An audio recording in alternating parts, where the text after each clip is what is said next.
press and public to be held in accordance with relevant regulations. And to the voting, I shall take silence as a yes vote when we come to vote.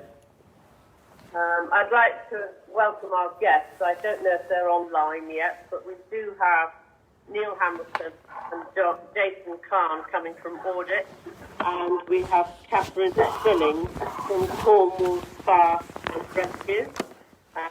So I'd like to welcome Kevin James from our own fire service and Sally Mountford when she arrives. Right. Any declarations of... Oh, I have two apologies. One for Councillor Nellens and one for Councillor Legg. Declarations of interest. Has anybody got any?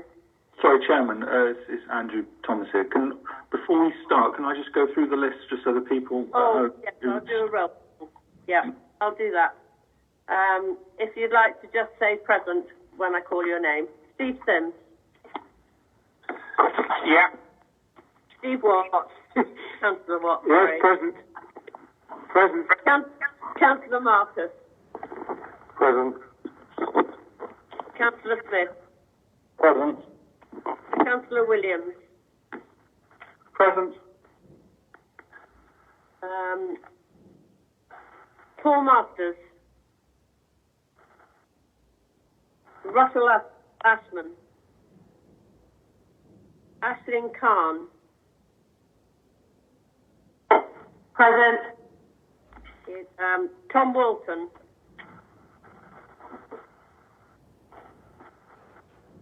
Sally Mountford. Present. Thank you. Kevin James. Paul Charnock. Present. Neil Hamilton. Jason Kahn.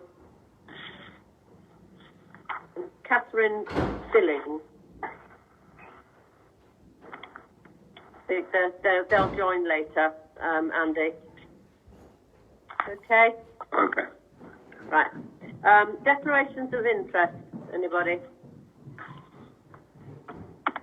I have a declaration of interest. I have two-step relations who are firefighters up at the airport. I have checked with our monitoring officer, and it's okay for me to take part in discussions and vote. Agenda item number 2, minutes of the previous meeting. Chair, Paul Charnock here. Could I just say that I'm pretty sure the last minutes don't reflect the right. I was actually present in the attendance under section 2 of that agenda of the previous meeting. Thank you.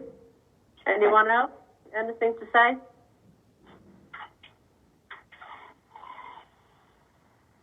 Could I have a proposer, please, for the minutes?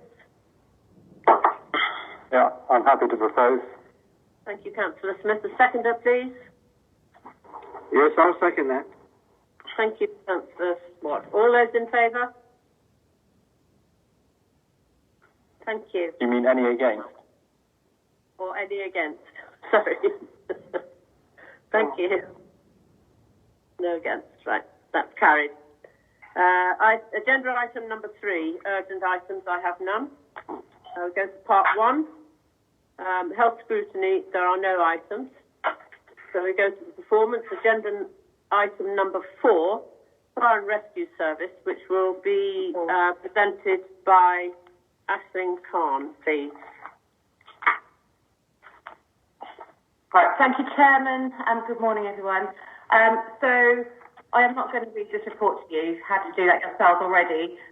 It is deliberately comprehensive because I wasn't sure, about everybody's knowledge, so I thought I'd put in everything we could think of, but there might be things we haven't thought of. So obviously today I'd love you to ask further questions if there's any areas you'd like to explore.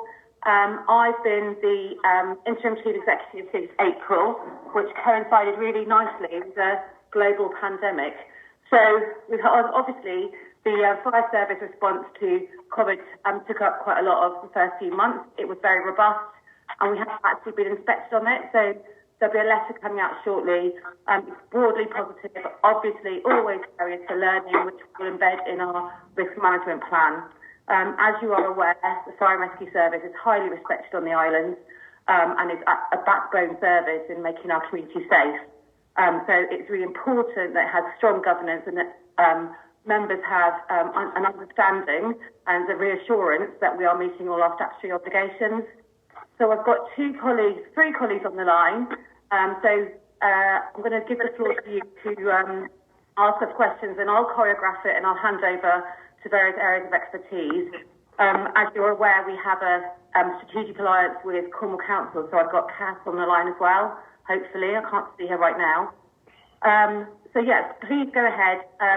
As you know, the Fire Service has got a significant modernisation agenda ahead of it, which is why I have now appointed Kev James as our first ever whole-time station manager. He starts that job on the 1st of December, but we need to recognise the significant workload to make sure that this service is safe and can contribute to the wider community aims as set out by the National Fire Chiefs Council. So we'll hand the floor over, ask us questions, and we'll do our best to respond. Thank you, Aisling. Right, I'm going to go round each member, and if you would have any questions to ask. We'll start with Councillor Williams, please. Thank you, Chairman. Thank you, Aisling. I found it a really, really positive read.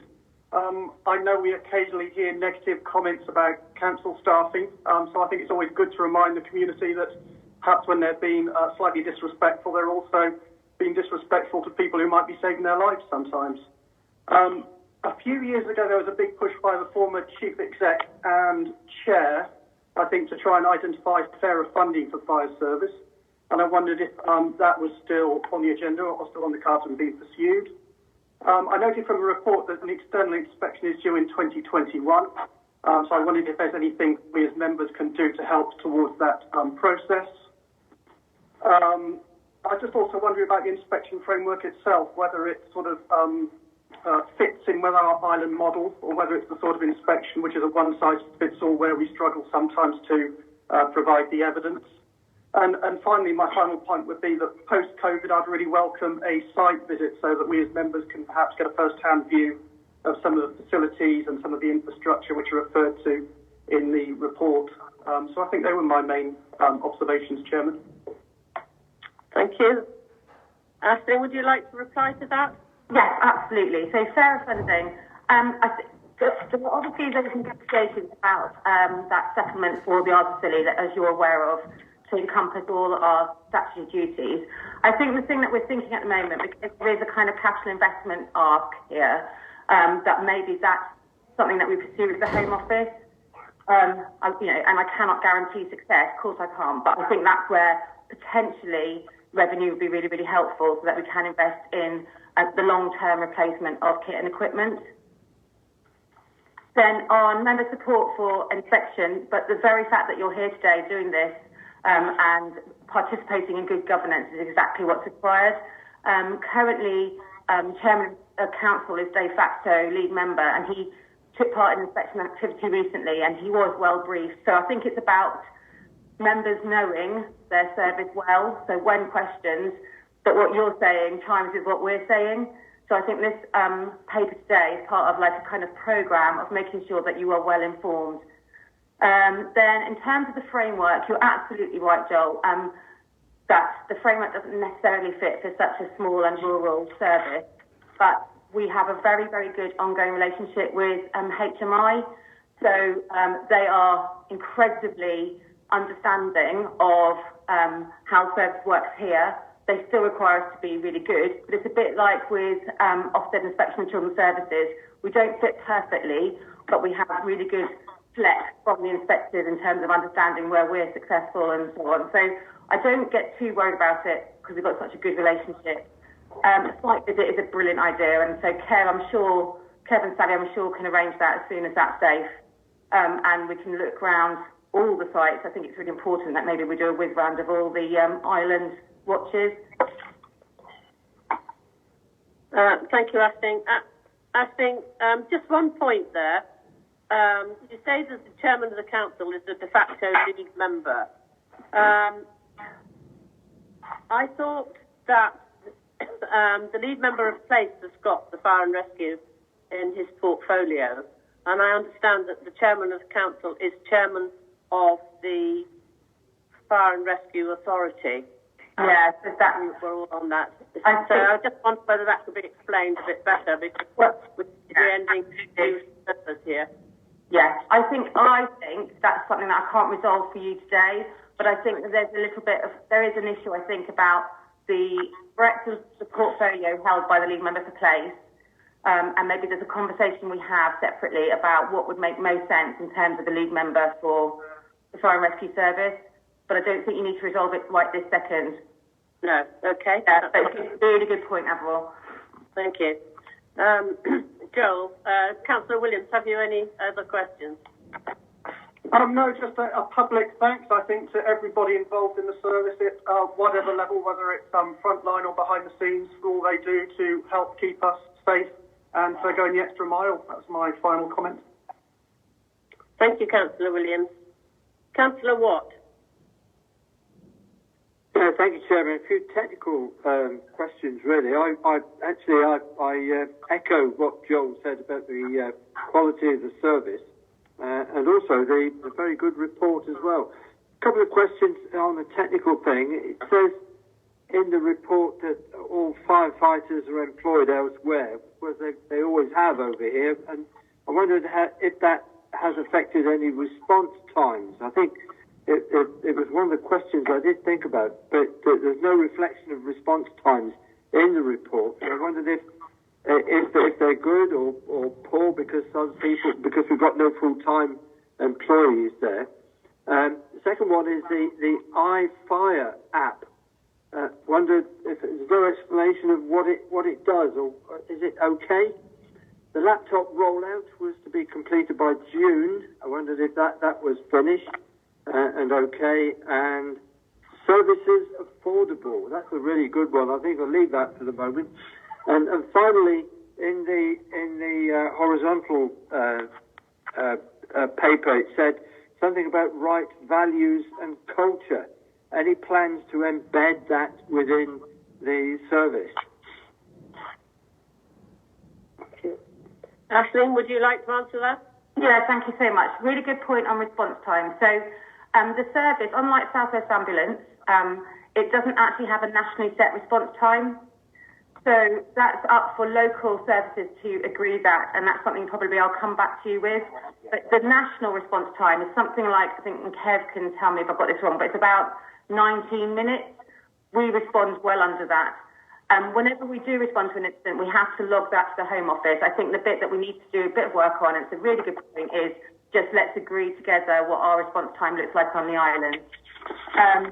I will give Kev the iFire app in a minute. Laptop rollout has happened. It was a little bit delayed because we literally couldn't get somebody to the islands to train everyone up, so we did it as soon as COVID was over. And in terms of values and culture, so that's all about diversity and positive behaviours. Now, in our last inspection, we got RI for people, and one of the things that fed into that was that our service is less diverse than our community. So we've done a lot of work in recruiting our recent retained firefighters around opening up the opportunity to work for the FRS to people who might not have considered it before. So we put some really deliberate kind of things in our recruitment pack about, are you somebody who whose children have gone back to school? Just really kind of thinking about more broadly who might find this a really interesting and challenging role to fit with everything else. Now, you're absolutely right with the retained fire service, and we're not the only people in the country like this. We've got really good links with the Cumbrian Fire and Rescue Service, for example. There is always that balance about the fact that people have day jobs, and particularly in COVID, their day jobs became even more significant. So we are staffing all our watches across the islands based on that risk, and our business continuity plans reflect that risk. So we have got plans in place. We also, when we were doing COVID, where actually the most significant risk we faced was the predictions about workforce availability were much, much more extreme than what actually panned out. So we developed a business continuity plan based on 75% of our workforce not being available. We had all sorts of things in place about consolidating them on St Mary's. We got additional transport in place. So yes, that is our risk, but we've got plans to mitigate it. And then Kev, do you want to talk about iFire app? Yeah, good morning, everybody. So the iFire app, it's a phone app that has been developed by a firefighter in Cornwall, and it's actually used not only by the fire service, but other agencies like the Coast Guard and the lifeboat.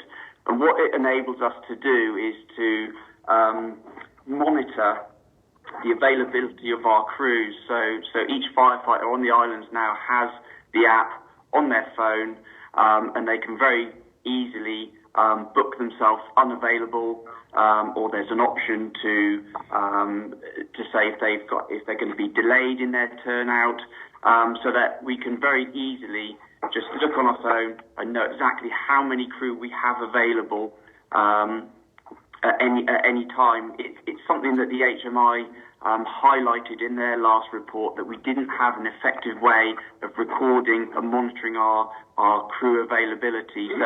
So we've rolled this out over the last couple of months. We've had really positive feedback, and it's a really good tool that is proving really useful and will really satisfy the HMI when they next visit. Thank you, Kevin. Aisling, any more to say, Aisling? I mean, obviously, I just want to check that Councillor Watt feels like I've answered his questions. I think he did say, and I didn't check that with Joel either, but the question about affordable is, you're absolutely right. What does that look like? As you can imagine, our per capita spend on the fire and rescue service is quite high, but that's true of a lot of our services, because it is what it is to deliver a service in the middle of the Atlantic across 5 islands. As you will see, our budget management is strong. One of the additional costs that we have here is the cost of training, which obviously requires usually mainland visits. So that kind of puts an additional cost that you wouldn't necessarily have elsewhere. But we're looking at maybe any ways of mitigating that. But in terms of what the agreed budget, we're slightly underspent currently. And the situation is fluid, as everything is at the moment. But so Q3, I'll be able to give you more reassurance. Thank you, Aisling. Is that all, Councillor Watt? Just two things, really.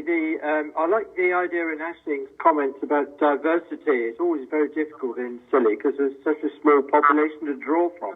But it's good that that's being taken into account. And secondly, and finally, Kevin's comment about the iFire app. It sounds very similar to the one that the lifeboat uses, the RCAMs. Which I've got on my phone. It's to get rid of pages, which sometimes work, sometimes don't, and quite clunky to carry around. So, yeah, if it's working properly, I fully support that move. That's all, Chairman. Thank you. Thank you, Councillor Watt. Councillor Smith. Thank you, Chair. Again, welcome the report very much, and well done, everyone. I know here on St Martin's, certainly the Island Fire crew are very much valued part of society here and do a great job. And welcome to the role, Kev. It's great to know that you're going to be full-time imminently. Support all the comments made so far, really. Just a few specific questions. I'll do them all at once for either Aisling or Kev to pick up. So I picked up something around the prevention programme. Obviously, I know that's quite a wondering what that looks like and whether you've taken alternative routes to get information out to householders, businesses. Hot fire training, I noticed that in the report, and I remember this was actually agreed in our budget, well, at least 2 years ago, so wondering why it hasn't happened so far. In paragraph 52 on the finances, I noticed that the rental income from other agencies, it seemed a bit of a pittance, really. I'm not sure if there's a scope to increase the income there of sharing stations. I was, going to pick up on the issue of diversity and also on gender balance, how that's looking. I accept there's challenges within the islands, but it's always good to challenge that, I think. And just to note that, really good outcomes from the the COVID instance in terms of how the multi-agency forum is working, how the fire service has stepped up to do other things. So congratulations on that. So those are my questions. Thank you, Councillor Smith. Aisling? Yeah, thank you. Great questions again. So the prevention programme, you're absolutely right. So home fire safety visits had to be suspended during the COVID period, the kind of initial 3 months. But unless there was a referral from Adult Social Care or Health Watch. So we responded to specific referrals and gave the Fire and Rescue Service, full PPE to do that. But the more proactive kind of cold calling, going doing visits, we're going to review that because, as you're aware from the report, what we have in place is a service level agreement with our colleagues in the airport, so that when the flight schedule reduces, they pick up some of this work for us. So we've got a review on Tuesday to look at how we might pick up the home fire safety visits in a more proactive way over this winter. Obviously, another blooming lockdown's appeared, and we don't know what it's going to look like after December. And we need to make sure that our residents are safe, in all sorts of ways. So we're going to work that through, and I can give you, an email update about how that's going. But it's definitely That'd be really good. And I just wonder whether there's other opportunities to, through online, social media, whatever, ways of engaging with people. I think you're absolutely right. And we've talked about all sorts of things because obviously this can sometimes be members of the community who are most isolated from comms. So we're thinking about whether we could do something in partnership with our adult social care team who are already potentially delivering services. So could our fire and rescue service train our care workers to deliver some of this home fire safety work so that we haven't got too many people going to someone's house? Yeah. So we're having a look at that. So thank you for pointing that out. Hot fire training. So that's the idea that we set up a rig ourselves on the islands so that people don't have to travel. We are still looking at that because I think the revenue savings weren't as positive as we had hoped. So we're looking at that at the moment as part of the whole piece on capital investment. So again, are you okay for us to give you an update when we've kind of bottomed that out? Yeah, thank you. Rental income, good point. Okay, we can look at that with our partners and see if we can squeeze a few more pennies. And then again, thank you. Hopefully a bit more than that. Thank you again on recognising that work around diversity and gender balance. Recent recruitment suggests that we have achieved our aims without getting into any personal details. And what were those? So that we recruited some more people on Briar, and I think our recruitment campaign worked. But I don't want to get too specific about who we recruited because that wouldn't be fair on this call. But I think it is really important, and I think that's a message that members can give in their own communities, which is that, don't look at, think about the fire service differently, and we look, what I mean? I just think it is about encouraging people to believe that they would be valued, to apply. Not to put too fine a point in it, having lived here for 20 years, I was definitely given the impression that I wouldn't necessarily be able to join the Fire and Rescue Service 20 years ago. So I am really enjoying the fact that I'm now Chief Executive of it.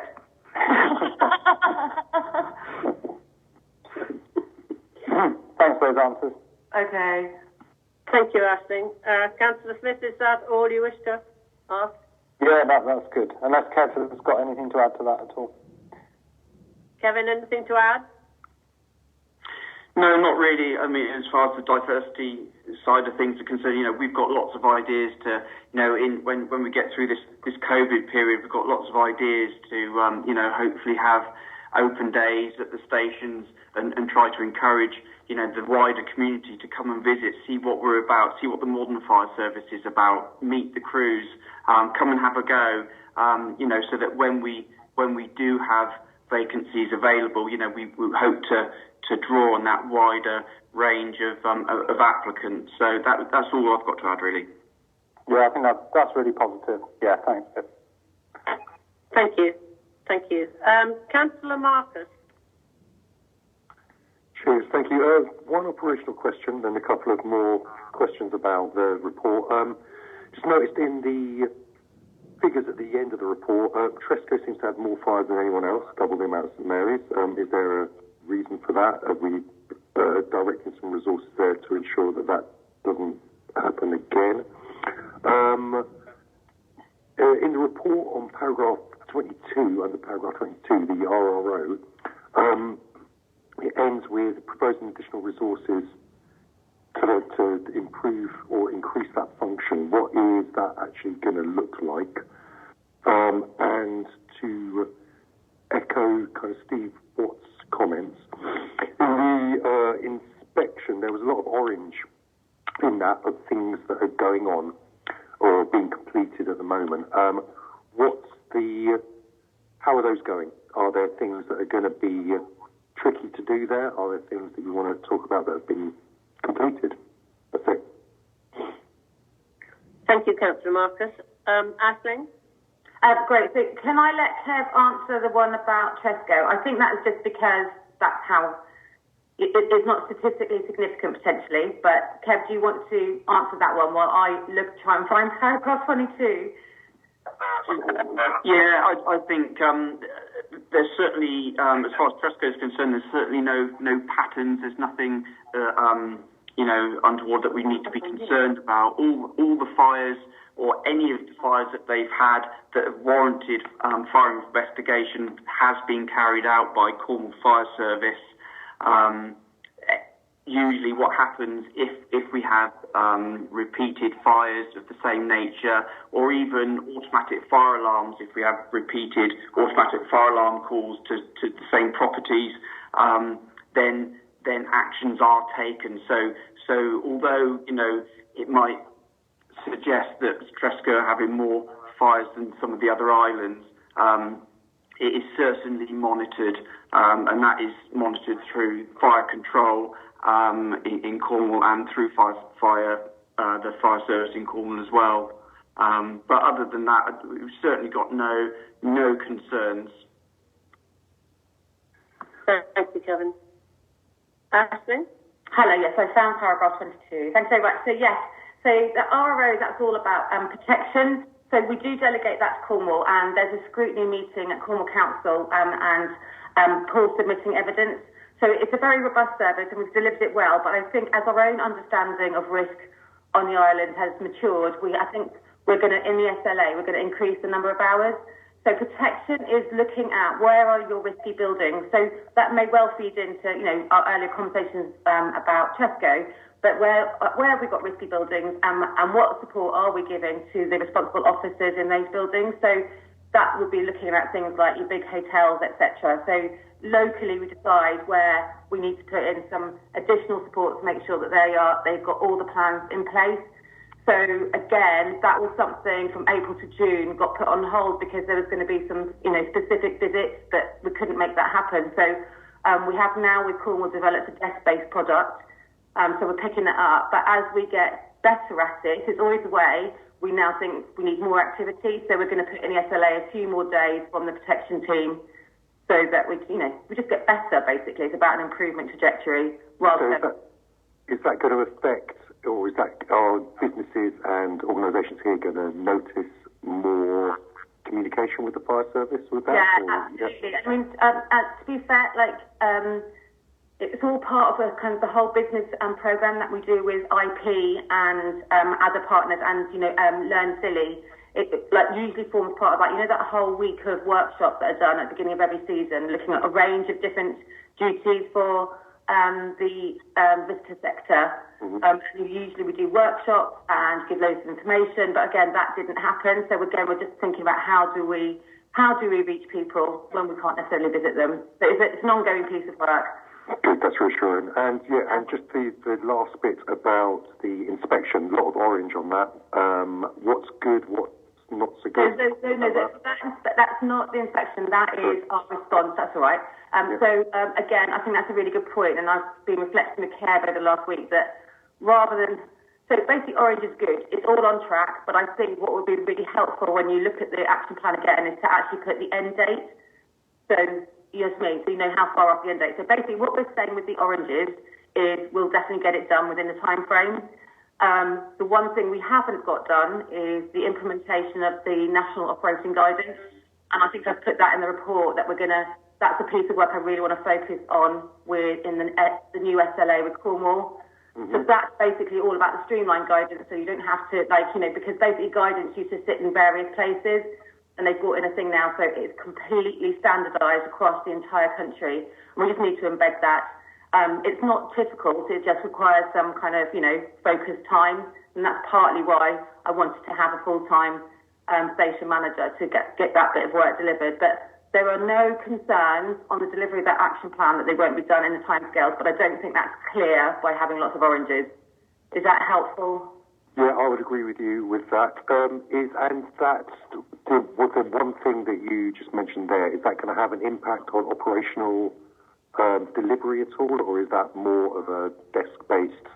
It will absolutely have an impact, because then it's really straightforward for all our watch managers and their crews. They just know it's a single place. This is the guidance on X, and you know that it's standardised across the whole country, so it does improve national and local resilience. So it's good. It's a good thing. So we just need to set it all up and then make sure, and then communicate to all our crews. This is where you find out anything you need to know about, the whole range of fire safety activities. Okay, great. Thank you very much. Thank you. Councillor Sims. Yeah, hello. I remember before the 2019 inspection, Craig was like a cat on a hot tin roof, and then after it, he was like a cat curled around the cream. It was a pretty positive inspection last time. I think it was mostly the issues were admin, risk management, and protocols, but overall it was very good. How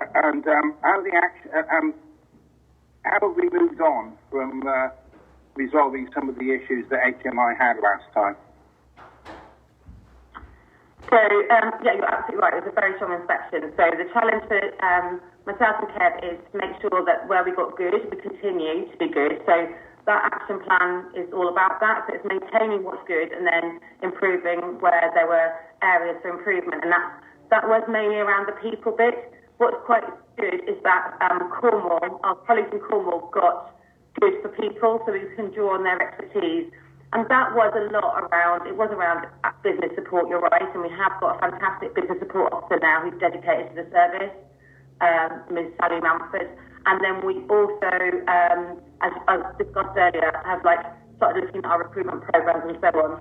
I think we're in a good place actually to get good for everything now, as long as we maintain where we were and improve where we could get even better, is what I feel. And I think the only word of warning I would have about phase 2 is that the Home Office itself has matured in its inspection activity, so I would expect it to be a lot more fruitful in phase 2 because they'll have learnt lessons themselves. But I won't be a cat on a hot tin roof. No, I think that's lovely Craig, but he did a great job for us. He did a great job. Craig was quite amusing throughout that period. Another thing, which is more specific, when we had the Carn Friars fire, it was two years ago now, I went up there with Craig shortly after, about 2 weeks afterwards, when it was obviously out. And one of the issues that I gathered from that was that it was a very hot day, mercifully no wind. But one of the significant factors in getting that dealt with so successfully is that Chris Jenkins had 12,000 litres of harvested water there, which enabled the fire to be put out quite effectively. And it was an issue at the time about other broadly isolated farms or homes away from a reasonable distance away from a main hydrant. There was thinking about putting private measures in to get, if you like, stores of water in these isolated pockets. And I mean, that was the hot topic at the time. I just wondered if anything has been progress with that, because obviously, as it disappears into the past, that priority sort of tends to go down the list. Ashton? Yeah, thank you, Steve. That's a brilliant point. So that is a piece of work that Kevin and I want to pick up on. So that will require a conversation with South West Water. Given the circumstances this year, firstly COVID, but also secondly enabling the new operator to, embed their service. Those conversations have been a bit delayed, but that's something we will pick up over the next couple of months, is having that availability across the island. So I haven't sorted it, Steve, but we've got a plan to. Okay, and one final question. How have we been doing, obviously with COVID, and I have a conversation with you and Kevin anyway, but just for the wider audience. How much has COVID impacted training, your mandatory training and safety requirements that are pretty strident? Because obviously people having to go away for training and everything, and we managed to muddle through that. Yes, we have. I'll let Ted give you more details what we have. I mean, there was an initial delay, and actually, to be honest, we also did suspend drill nights for a couple of weeks, but all that's picked up now in a safe and socially distanced way, and mandatory training has taken place, and further development training is all now scheduled in over the next kind of couple of months. Ted, do you want to give more detail on that? Yeah, no problem. So, like Ashleen said, to start with, we suspended all of our training drill nights, just concentrating on the essential vehicle and equipment checks, keeping minimum amount of people on the stations at one time. As far as compliance training was concerned, we were given through Cornwall, it was risk assessed, and all of the mandatory training, we were given a 6-month extension to people's qualifications. However, now that training has now resumed. Cornwall have been fantastic. They put on additional training courses. They always look after us. We've had 3 people from St Martin's only this week at Portreath carrying out their hot fire BA requalification. And we've also, like Ashleen said, we've also completed all mandatory training for all of our staff, but also things like medicals, fire service medicals were also delayed, and we had an extension. However, they've also now been carried out. So as far as our fire service is concerned, we are nigh on 100% compliant in training and medicals. Great, thank you. Actually, one other thing. I don't know, about 6 to 8 weeks ago now, I attended a virtual meeting of fire chiefs. I think you were in on it as well, weren't you, Ashley? And what was quite interesting is just how different we are. I mean, there was a very, very strong metropolitan base on this. A lot of it based on the, I can't remember the name of that awful tragedy in Grenfell, was it? The building that went up in London. It was all based on that. But it was very stark, the differences between us and the Metropolitan Fire Brigades. And I think it's quite handy in some respects that we have such a unique situation here with the Fire Brigade, because the Fire Brigade on the island is so different to everywhere else, and it really does highlight the difference between the Scillies and the rest of the country. Like, we have 5 fire stations within a 3-mile radius, and you don't know the topography of the place. It looks ridiculous, but it's a very useful sort of lever to point out to central government just how different we are in other respects as well. And that's basically it from me. Thank you, Councillor Sims. Any more to add, Ashleen? I just want to clarify that I know that off-island call their station a station. It is actually technically a watch. And I know that operationally we deliver services differently, but strategically they have to be as robust as metropolitan councils. So we never say never here. And those of you, who've worked with me on other services, that's my view, is that we have to be as good, if not better than any other area, despite the fact that how it's going to be delivered is obviously affected by geography and population size. I think I have my hands up. Yes, Catherine Billing, welcome to our meeting, Catherine. Hello, and thank you very much indeed for the invite. Yeah, just really to kind of to reinforce really what Ashleen said is that it is absolutely recognising the unique nature, and that was indeed recognised by Wendy Williams, who is the head of Her Majesty's Inspectorate of Fire and Rescue constabularies.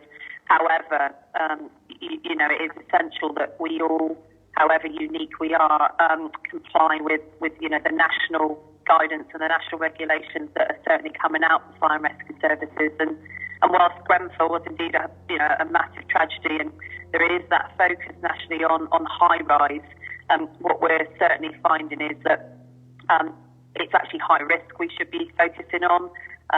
With your massive reliance on tourism, lots of people coming to the cities during the summer, it's really important, and more important than ever now, that fire safety is right at the forefront of the fire services minds and the fire authority minds, and also competence and compliance with national operational guidance is key, because again, that will keep your firefighters safe, and that will keep your community safe when the fire service is responding. So there is that real heavy reliance on making sure that, whilst unique, the Isles City Fire and Rescue Authority and Service do comply with those national drivers. But thank you. Thank you, Catherine. Right, Aisling, I have just a few questions. Are there any operational risks you need to bring to our attention that you haven't got properly managed?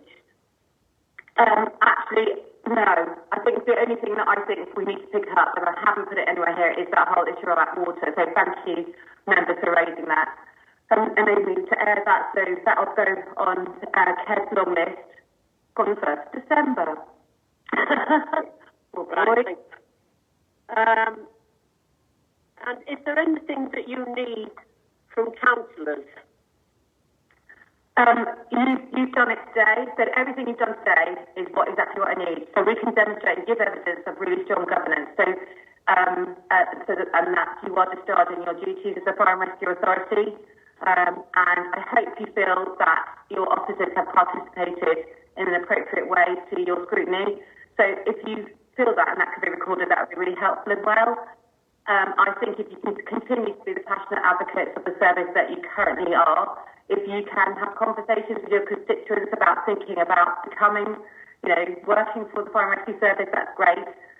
In your conversations with business owners, can you stress the importance of fire safety? So when we start doing our protection activity, any members who could help role model being a responsible person, that would be really helpful. But otherwise, I think that's fine with me.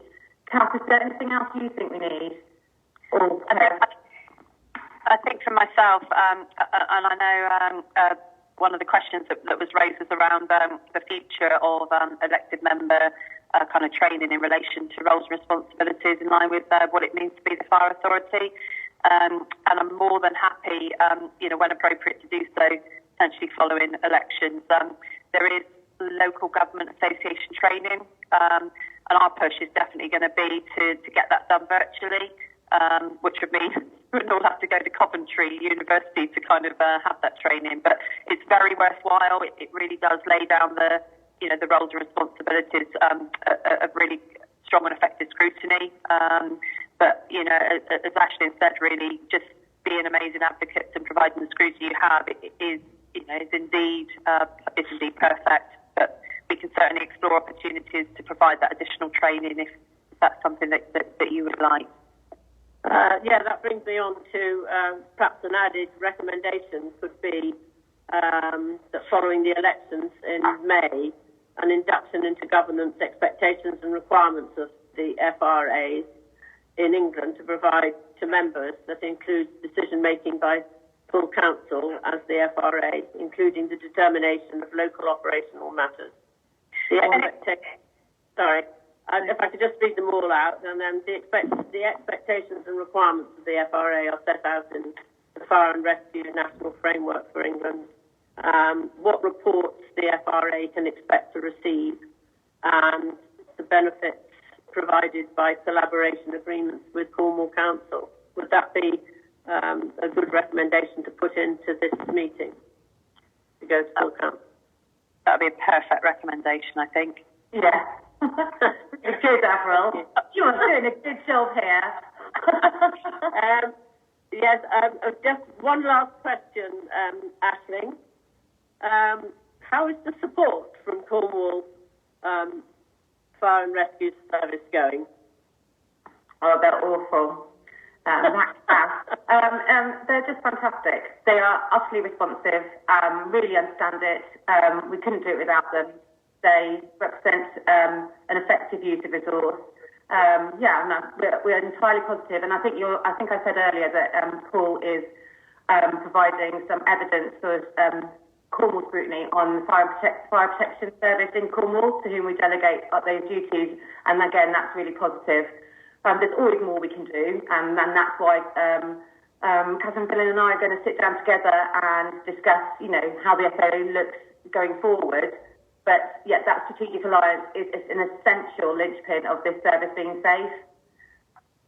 Yes, I'm sorry, actually, I've got a couple more questions.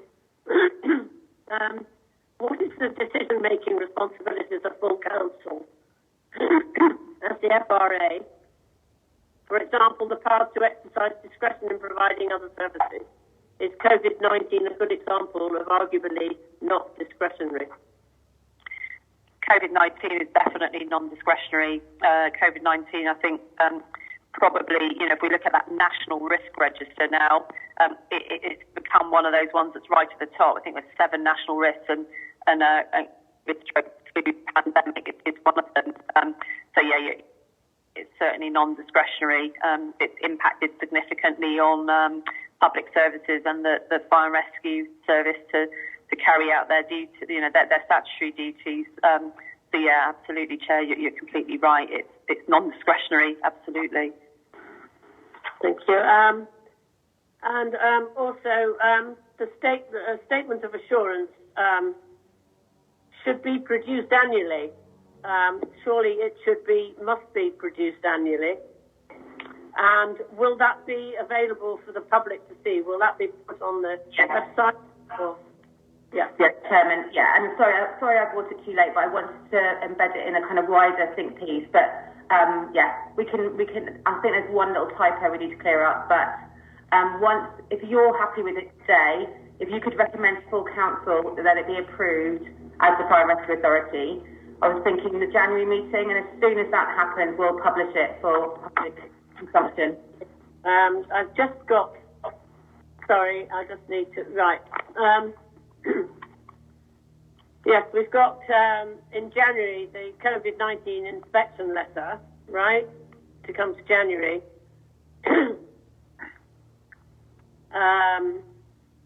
And then the March one is all right. But actually the inspection letter, should that not be going to full council? Or do you want it to come to... It can do. And to be honest, it's just about... The thing about it coming to scrutiny first means that you are able to do the deep dive and really think about it, and then say to full council, we've really looked at this and reflected, because full council doesn't always enable that level of debate. So I am really happy for it to go. Again, I think it is something that the FRA needs to approve, but is it worth it coming to scrutiny first, just so we get everyone really up to speed, really knowing exactly what that content is about? Grill me and Kath and Kev, and then you can feel reassured that it's something that we can recommend to full council. The only thing is that we don't have a meeting in January. Well, that's okay. We'll talk to Bob about that. Yeah. And then the self-assessment and the statement of assurance you put down for June 21. It would have to be actually the beginning of July, if that's all right with you. Of course. Okay. There was one other thing, and I can't find it. Oh, yes, here we are. A meeting to discuss future capital investment programme is scheduled in a few days, and it says the CE will provide a verbal update to this meeting. Now, is that you as the CE for Fire and Rescue, or is that Paul as the Chief Executive for us? It's me, but Paul could talk to this too, because he came to the meeting. So, again, this is a really great joint piece of work done with Kath's team. So we've done a huge review, a 25-year programme of the capital replacement requirements for the Fire and Rescue Service, because I am aware that currently we don't have provision in the capital programme for the local authorities. So we're looking through it all, and we've got a bit more work to do before we bring it back to you in order to really understand the risks and exactly the timescales for all the various bits of equipment, about some pragmatic solutions, and we've also asked for that whole programme to be RAG rated, because I think what's important for you as members is to be able to approve it based on risk, based on, operational safety and so on. So if you could, again, give us a bit of kind of couple of months to get that together, I can bring that. I think that will come straight to the FRA, i.e. full council. So I think our timescales, do you think, having our head, are probably February? Yeah, there's a couple of pieces that the chief exec, full chief exec, and Aisling, chief exec, posed to us, and that was it was almost like on a risk rating. So number one, how much money do we need to spend over the next couple of years to make sure that the firefighters are safe and the communities are safe? The second question was, let's have a look at a gold standard, buying some really nice new equipment. How much would that cost? And the third one is let's have a look at a more risk assessed. So if we bought some second-hand equipment, if we bought some maybe fire engines that have been used by other services, were still appropriate and good to use, but again, that's slightly more, should we say, silver bronze standard. How much would that cost in relation to the terms of capital investment? So there are three kind of areas. Number one, let's make sure we're totally safe for the next couple of years, and then gold standard, and then maybe a slightly more financially viable option at looking at second-hand equipment, but obviously safe. Yes. Before we take any recommendations, I'd just like to thank you all for coming to the meeting, Kevin and Aisling and Catherine and Sally is still there, I see. And thank you very much. And I'm sure on behalf of the Scrutiny Committee, we thank you all for your hard work. And Kevin, please thank all your team for all their hard work. Right, we can take... I have another question. Sorry. Okay. It's all right. It must have been 2 years ago nearly now, there was a fairly big meeting we all had. It was integrating all the rescue services, basically. It was a very fruitful meeting, and I've had conversations with Aisling and Kevin regarding this subsequently. But how is that going, integrating all the emergency services to an extent? I know that, like, on the off islands, you can be a firefighter, a coast guard, and a first responder, so there's automatic integration there. But has that been progressed since that meeting? Because it was a really, really positive meeting, and it's just worth finding out if it's actually progressed a little. Very, very good question. And so actually what's interesting about that whole blue light integration project is that we ended up living it from April to June. So what I think we need to do now, and obviously there are some permanent and positive multi-agency working arrangements now in place as a legacy. I think you're right, there's still an opportunity to integrate further, maybe through some formal arrangements. There's all sorts of things that can help underpin that work, including tripartite agreements and so on. But actually we lived it and we did it and we showed it worked. And the level of collaboration between not just Blue Light Services, but also RNLI, the Duchy of Cornwall, all sorts of different agencies, I think actually we might consider that to be better than what we ever had envisaged. I think as well, just to add in there, it's very interesting because collaboration in relation to, I suppose the formal ways of doing it has kind of fallen off the radar during COVID. There are less meetings, there are less formal agreements, but as Aisling said, I think that is primarily due to the fact that that we have and continue to kind of live and breathe it. We are in multi-agency meetings, responding, as multi-agencies a lot more following COVID. And I think it's, so whilst on one hand I'm sat here saying it doesn't feel that it's, strategically driven, I fundamentally think it kind of isn't, because it's happening on the ground. We are seeing it happen pretty much on a daily basis. Just to add to that, just to come in there, just so that you know, the first week of December we've actually got a tabletop multi-agency exercise, which is happening through the airport organising that to cover their CAA requirements, and that will involve fire, police, ambulance, obviously the airport, and all the agencies. So it is happening all the time.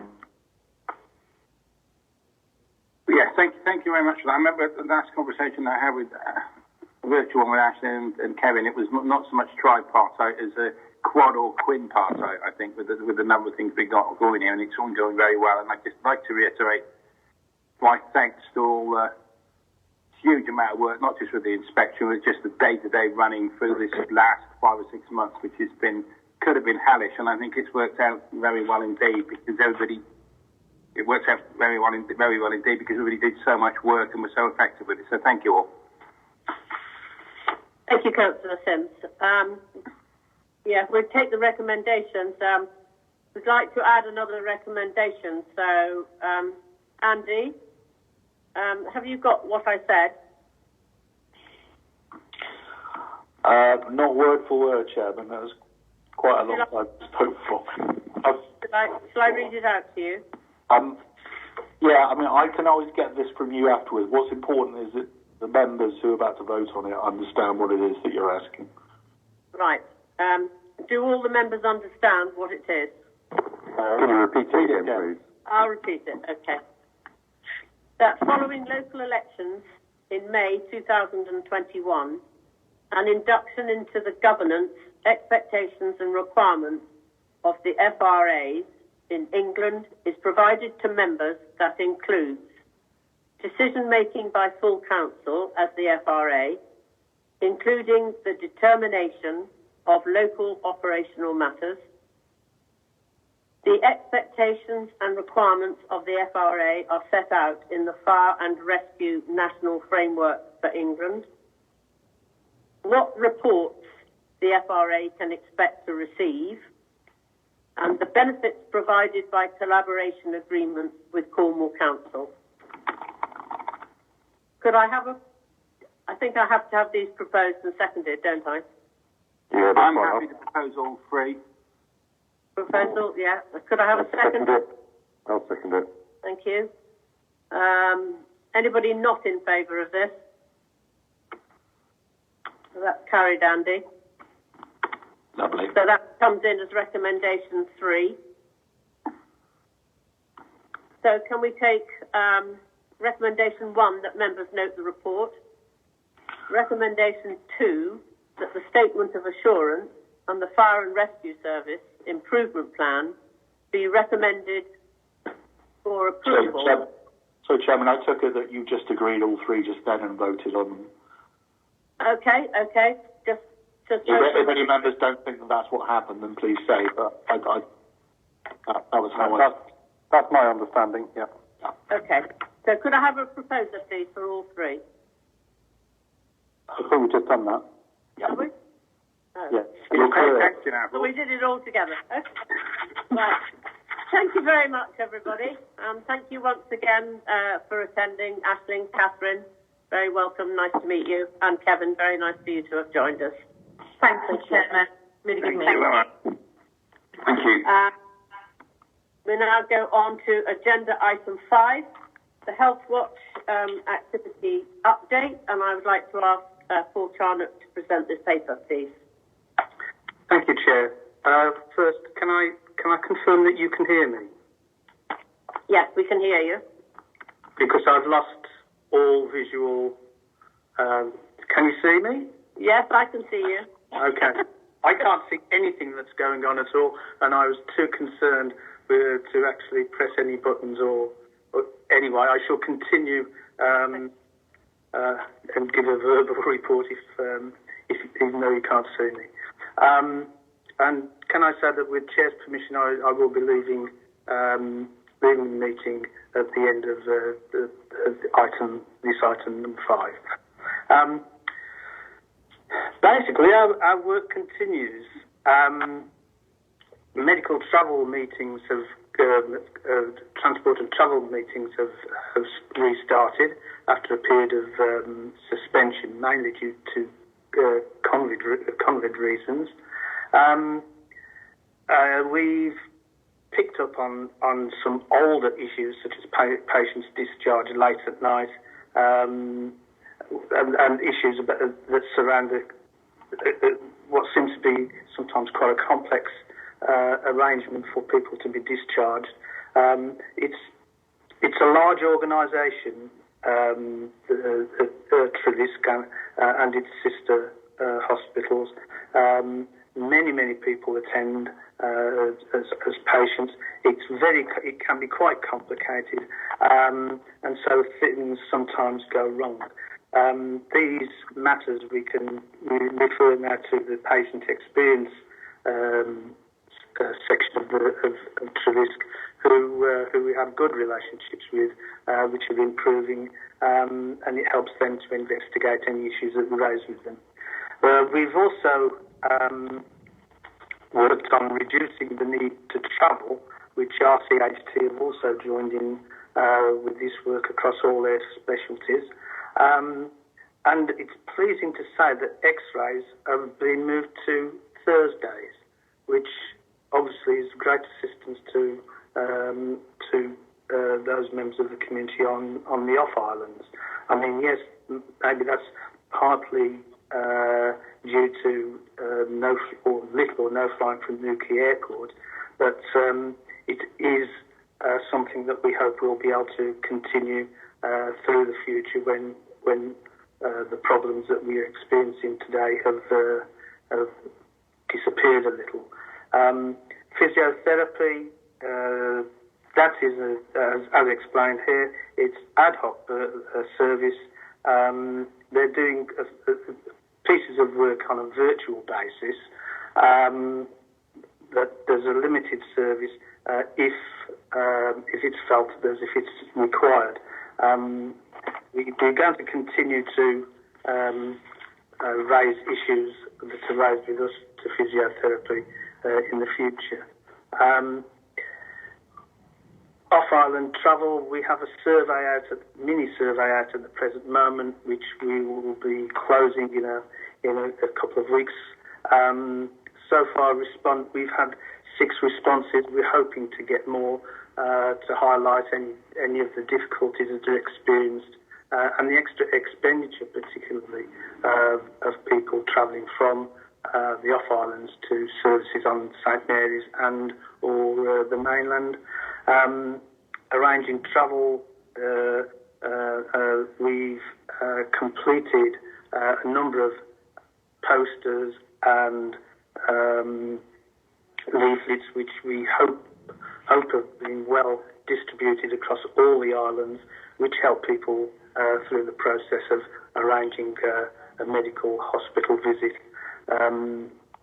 We continue working with adult health and social care and issues related to, as previously mentioned, patient experience. Citizens Assembly, that's more of an in-house Health Watch England arrangement where we meet with the Southwest Health Watches to share common problems, particularly those closer to us, which is Cornwall, with whom we share a lot of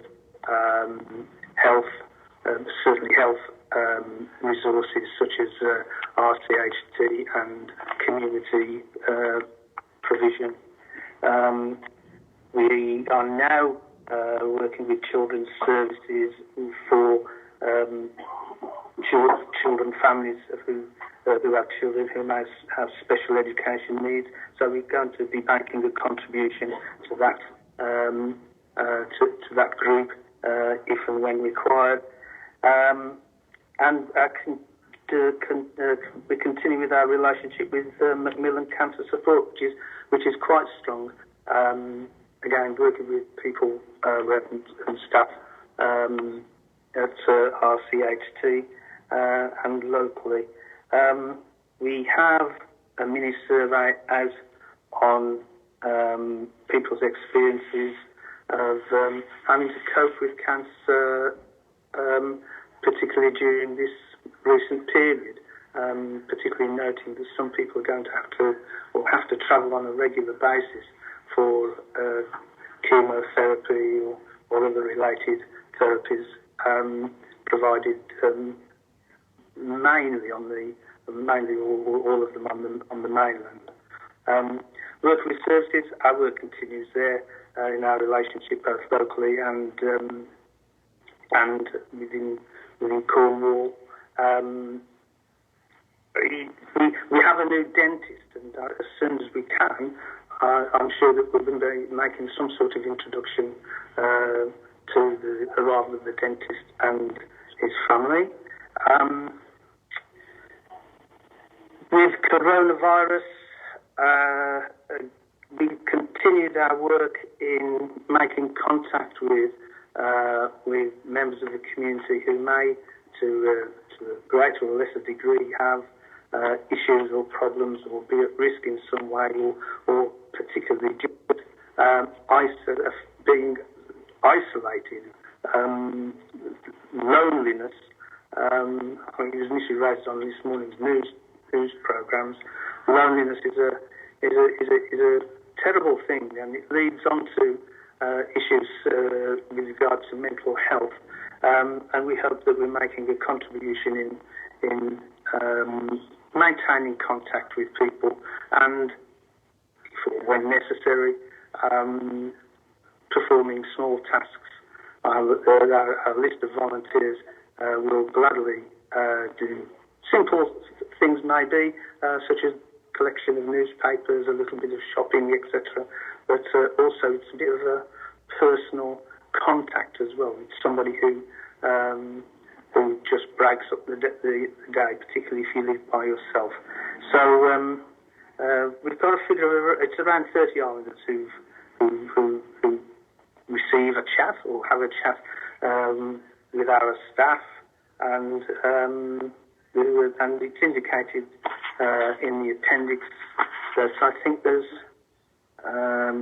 nearly 1,800 telephone calls that have been made in the last 6 months. So that's quite a busy area of our work. We attend planning meetings, particularly the ones around the response to COVID issues, and basically that's all. Our usual work with community engagement continues. Most of it, if not all of it, is through social media or through telephone calls. We do not encourage people to visit our office, but some do. And essentially, the last point is a volunteer service, which is quite important, and it's a piece of work which is not strictly health watch work, but it's something that flows from our voluntary work during the COVID experience. Our two staff, Karen and Christine, have finished training, sort of training on how to run, organise a voluntary service of some kind. We have a board meeting next week where we will be discussing this further and trying to identify what the service would actually, what we would want it to look like, and what it would, or the sort of work it would be undertaking. We would then be taking it further with our colleagues in adult care to refine what our thoughts, and to listen to the thoughts of adult care of what a volunteer service would look like for the islands.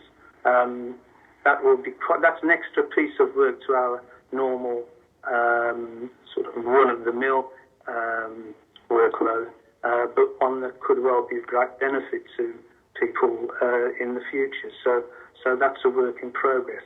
I hope that helps give a picture of our activities over recent months. Thank you, Paul.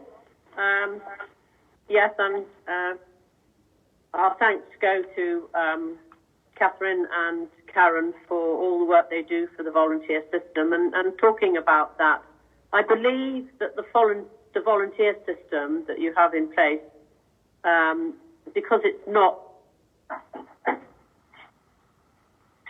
is funded by the Better Care Fund, is that right? Well, at the present moment, I need to clarify this. I mean, I believe it's going to be, but I need to clarify that. At the present moment, we're allowing the extra hours and making a note of the extra workload, and it's coming out of our budget. But we need to have the discussions with adult care about securing any further funding. Yeah. Okay. And the survey, the COVID survey, how will you use the results of that? Because that is the only survey, I think, that has been done on the island. And I was just wondering, will you be taking that to... do you sit on the Health and Wellbeing Board? Yes. It will. Yes, it will present it to the Health and Wellbeing Board, and it will be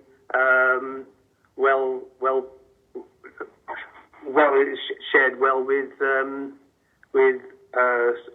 officers of the local authority and the agencies. I mean, it will be spread wide, and it will also be a contribution to Health Watch England, because Health Watch England are also monitoring the effects of COVID on a national basis. Right. Okay. I thought I might bring in Councillor Williams there, because he's the chairman of Health and Wellbeing. Have you any questions, Councillor Williams, for Paul? Yeah, I don't know if there are really questions or observations, but certainly I welcome the report, particularly the headlines that Paul referred to that the team are working towards. I think it's really good that your team are now engaged with the Special Educational Needs Programme Board that's meeting and trying to reshape some services. So that's very much appreciated. And also the work around volunteering. I think the Better Care funders confirmed the £5,000. I'll look into it, but I think at our last meeting that was all rubber stamped. I think your comments about loneliness are particularly relevant at the moment, and we should really not underestimate the links between loneliness, mental health, and general well-being of individuals. I think I'm right in saying that across the country suicide rates are increasing. Probably with links to COVID, loneliness and all those sorts of aspects. So again, that's something we shouldn't take our eye off the ball. But again, I welcome the report and hope as we sort of go into our budget setting process as a local authority, we're able to work towards the same or similar contributions that have been had in the past few years. Thank you, Joel. Thank you, Councillor Williams. I'll go to Councillor Marcus next, because I think you have to go at 11, don't you? That's brilliant, thank you. I was just going to ask that. Echo all what Joel says. It's really good to get some detail about what this service does, and I know that you're a really valued member of the community, organisation that's valued by the community. Just a couple of things. It's really good to see Appendix 1 about the number of non-face-to-face meetings and how that's changed through COVID. What I'd like to see, if possible, Paul, is just that table to be in the next update as well, and to Health and Wellbeing Board. What would be interesting to see as well is how many of those virtual meetings, the non-face-to-face meetings, are a bit more of a qualitative assessment of those as well. So how did the patients feel about the virtualisation of those meetings, and whether clinicians thought they were as valuable as face-to-face meetings as well. I don't want to be pushed into, I wouldn't like to see the community pushed into consultations that are not as valuable and don't have as good as outcomes for patients just to save some money and just because it's perceived as the right thing to do in terms of budget. In terms of the COVID survey, it's a good piece of work, would be wary of drawing any conclusions from it, just because the numbers of respondents are really low. So, for instance, when you look at the one of the tables which talks about how mental health has been affected by COVID, there's one response for all of the responses. So it looks like COVID hasn't affected mental health at all across the island. So they've just got to be taken with a pinch of salt. And I know Healthwatch are going to be subject to just about who responds, but if there's a way of getting more publicity around the survey, so we can actually draw some proper conclusions from it, that'd be good. And that's it from me. So just comments, really.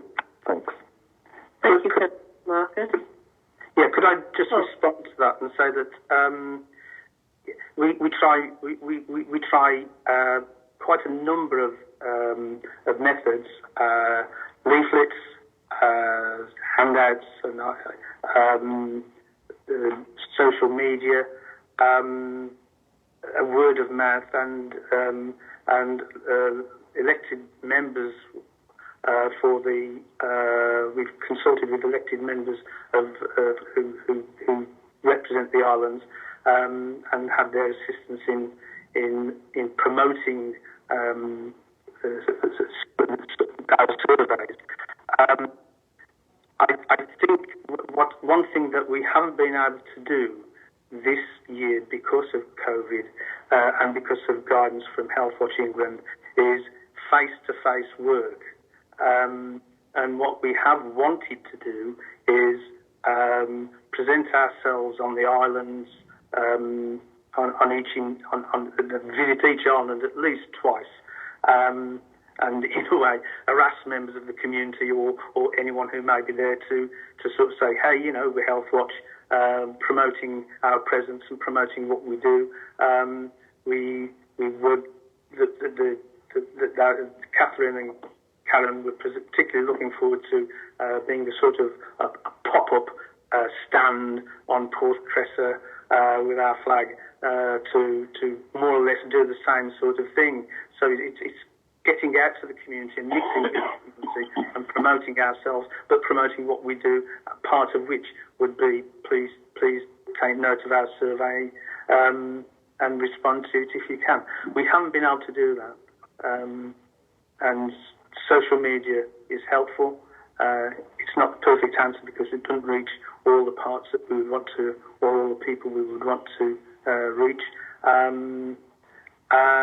More than that, I can't say. Other than whilst it might be limited responses, I think those limited responses may give us an opportunity to say, hey, maybe we should look at this a bit further and make further investigations.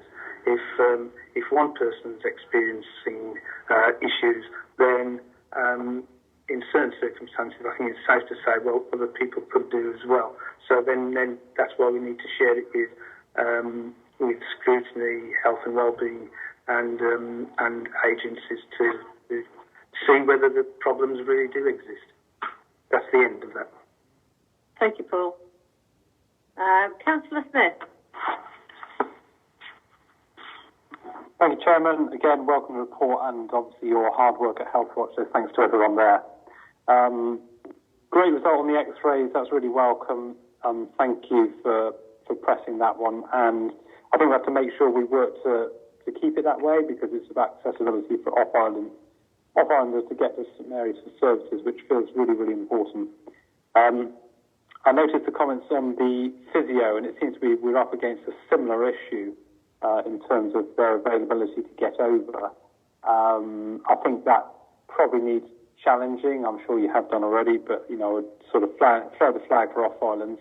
And I'd know that probably, my understanding is probably Tuesdays would be better than Wednesdays generally for off-islanders to get down. Maybe a glimmer of possibility there. Thank you for the off-island survey. That's really useful. I know that was an ask before, and I shall send it round to everybody over here. Hopefully you'll get some good responses from that. Support Councillor Marcus's comments on the survey. I mean, what was responded was generally good, and the only main issue seems to have been medical travel some issues there which you picked up and explained in some detail. And lastly, just wanted to ask about the dentist. Great news, we've got a new dentist, and really same question as last time. Do you know whether services are kind of carrying on as normal, or if there's a backlog, or you know what the kind of status is there at the minute? Thanks, Paul. My apologies. I don't know what the current status is. I believe the dentist and his family are here. I don't know. Okay. Could I just come in there? I know he has started work, but I know his name is Mike, but I don't have his surname. Does anybody have the dentist's surname? Paul, do you know the dentist's surname? No. No. Chairman, it's Bob here. Can I suggest we can pick this up outside of the meeting, Okay. because none of us seem to know. Thank you. Yes, okay. Yes, he is at work, as far as I know, Councillor Smith. Any other questions, Councillor Smith? No, just really sort of that feedback, particularly around the physio. I think that we need to keep an eye on that one, and obviously, keep tabs on the X-ray thing. But that was all really. Thank you. Right. Thank you very much. Councillor Watt. Yeah, thank you, Chairman. Yes, I can endorse the dentist has started work. He saw my wife the other day, and the report was excellent. So that's a good thing. Secondly, an interesting connection actually with the previous report on fire services in the percentages. And Joel mentioned about loneliness being a specific aspect. The 34% of households in Scilly are single-person households, and of those, 15% are living. Of 65-year-olds are living alone. So it is very important to keep that in mind. Thirdly, Dan Marker has mentioned about the danger of reading too much into surveys with a low response. I mean, that is absolutely true. And I was disappointed to see that there are only 10 responses on medical travel and only one from a man. I've got a feeling that might have been me, actually, because I remember doing one survey. So, that's just a couple of points, really. I think everything else has been covered by some of the other councillors. Thank you, Councillor Watt. Councillor Sims. Nothing further to add. It's just a big thank you, really, and how fortunate we have been to have an intact health watch when this tsunami hit us. And so thank you, Paul, and everybody else on the team. Thank you. I'll pass that to everyone at next week's meeting. Right, and my thanks as well, Paul, as I said before, and thank you to the girls. We'd like to take the recommendations 1 and 2, please. Could I have a proposer, please? I'll happily propose, Errol. Thank you, Councillor Sims. A seconder, please. Yeah, I'll second that. Sorry, the delay. I was trying to find it. Okay, thank you. Is there anybody against? No, thank you.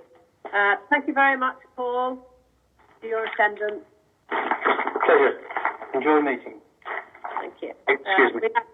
Sorry? Excuse me, I'm leaving the meeting, if I may. Okay. Thank you, Paul. We now go to agenda item number 6, the internal audit. And welcome to Jason and Neil. I don't know which one's going to... I'll just read it quickly and give a quick summary, if that's okay, Chair. And if I may, could we take the two items separately? So if we cover off the Block 2 work first, and then if we could move on to the SLA and 2021 plan, is that okay? Yes, of course. Super, thanks. So as you can see from the report, we're now reporting on our Block 2 piece of work. That incorporates 5 pieces of work, namely financial management, governance, treasury management, planning and fleet management. And I'm pleased to report, as you can see by the colours on the table, that things are relatively good, with only a few minor issues that we found which have been discussed and ways forward agreed with management. We've also followed up on the Block 1 piece of work and reported that, as you can see. And I'm very, very pleased to say that considerable and positive progress has been made. And Neil in a moment will go into a little bit more detail in terms of the 5 areas that we looked at in Block 2 and also the follow-up work that we did in Block 1. But before I hand over to Neil, I'd just like to say thank you to officers, staff for the constructive and positive engagement that we've had over the last several months on this work. And whilst this is labelled as 2019-20 work, it is off the 2019-20 plan, but does represent testing and work done in 2021. So it is bang up to date. So if I could hand over to Neil, please, Chair. Yes, certainly. Thank you. Neil? Morning all. Essentially, Jason's given you the high-level thing. This was a considerably different audit package to Block 1. And I think one of the key messages to give you as a scrutiny committee is that your officers and the member group are actually very much on top of issues in the areas that we were looking at in this audit. So there are many factors or many issues that are already known and are being addressed in these areas. So it was, from an audit perspective, we're not going to we weren't going to sort of recover ground that's already been people are aware of. So it was very encouraging, because what it means is that people are on top of issues, and I think that's a very positive message to take away. In terms of the sort of individual areas of work, it's all pretty reasonable. Which is, in order to speak, it's all fine. We've got nothing really to worry about. We've only raised 5 actions across all 5 areas, and they're all only medium priority. So there's nothing that we really need to draw to your attention at this point in time. But going into the sort of individual areas, financial management, we were very comfortable. We did some testing at the transactional level of things like accounts receivable and accounts payable. The only real issue we had there was within accounts payable, there did seem to be a number of reversals being made, some of which related to the initial transfer to Oracle Cloud, where there were issues of double items being brought over twice, and they've been resolved. But there are sort of some other ongoing issues around the way the invoices are being input onto the system, that is meaning that they're not correct. So it might be that, when you look at it, it does happen, because the way that the invoices are put on the system, it's a manual process. So we receive the invoice from the supplier, and then somebody has to type it in. And so, when there's typing, there's errors. We have a similar issue with Cornwall Council. Funnily enough, it's the same process. So we're going to be looking at that. Another area that we picked up on here is how over probably for quite some time, your financial reporting, so for budget holders, has improved considerably. There's been a lot of work done by the finance team to move you from where you were to where you are now, and it's a very positive process. The thing is, it's been very labour intensive, and we're now at the point now where managers, budget holders are now ready to take the sort of next step and start supporting each other and being able to work together to manage budgets overall, so that what you've got then is a situation where finance professionals can move away from day-to-day management and into the sort of higher risk areas. They're actually getting better value for every hour that your finance staff are working with you. It's a very encouraging position. It's going to be a work in progress. It's known about, and management are prepared to sort of take that forward. So I'm very happy with that. It's a very positive position. But also, through this process, we looked at the financial reporting to members, and again, that's improved considerably. But it's a continual cycle. So it's sort of, as you guys are more aware of what you need as councillors, then that process will continue. So it's a very positive area of financial management. Similar to governance, the governance process is generally very fine. You've got a very good tone at the top. in the organisation, which means that it's sort of the cascade through the organisation in terms of how people, consider themselves as members of the Council of the Isles of Scilly. That's all good.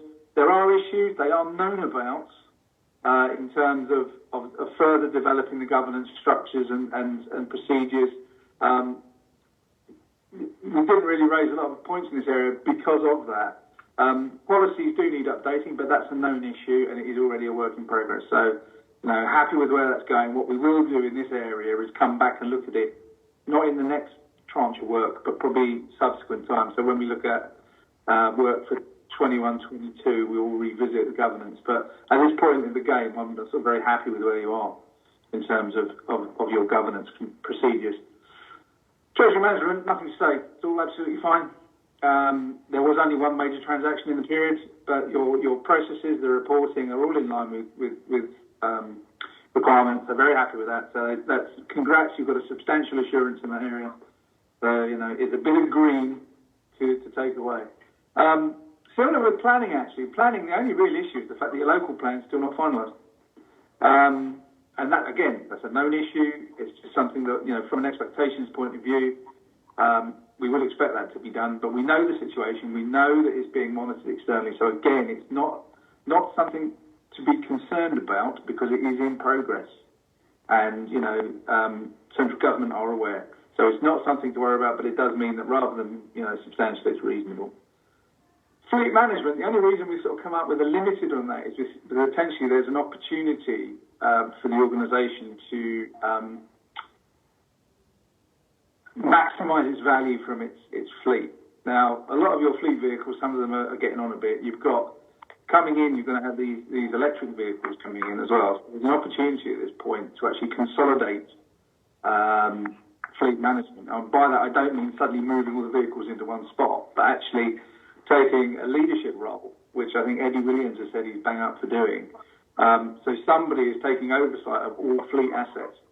So this means that we hopefully will be able to be more efficient around, procurement of spares, bringing new vehicles onto the islands, etc., because we will all the elements that manage fleet within the organisation will be working, they'll be working under the same umbrella.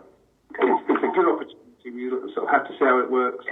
I think that's a definitely positive approach and something that we need to sort of bear in mind.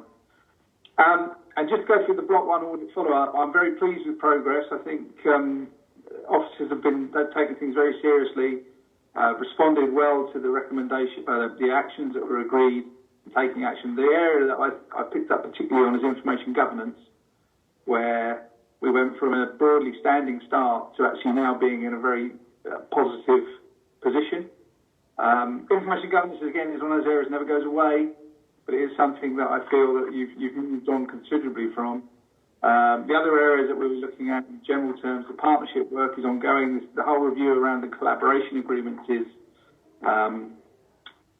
actually very encouraging. It'll be interesting to see how you get on, because that's showing, from my perspective, it's showing engagement across the organisation at all levels. So that's a positive. So overall, the Block 2 audits have come across as very positive. I think, I would commend, as Jason has said, officers for working with us. And also, I'd like to thank members that spent time talking to me, particularly around governance, because it was very good to get your insight into how that works. So, this is there's still stuff to work on, but it's a positive report from an audit perspective. We're never always glowing. Auditors don't do glowing reports. But this is definitely on the right track, and we'll see how we move when we talk about the next phase of work. We'll see how this attitude. But I'm kind of where I'm hoping. Well, what I'm feeling from this is that we've got the right attitude in the organisation, and that means that when we look at other areas, we'll have, even if there are issues, we'll have positive engagement around them, and I think that's the important thing. Sorry, went on a bit longer than I planned, Jason. Thank you, Neil. I just have one question. On page 2 of the executive summary, the governance, that you say the role of scrutiny needs to be enhanced. Could you explain a little bit more about that? Yeah, this is one of those known elements. There's Scrutiny's position in the council is quite broad. You've got a wide range of powers, and in many other local authorities, you'd be two separate committees. You have audit committee and you'd have overview and scrutiny.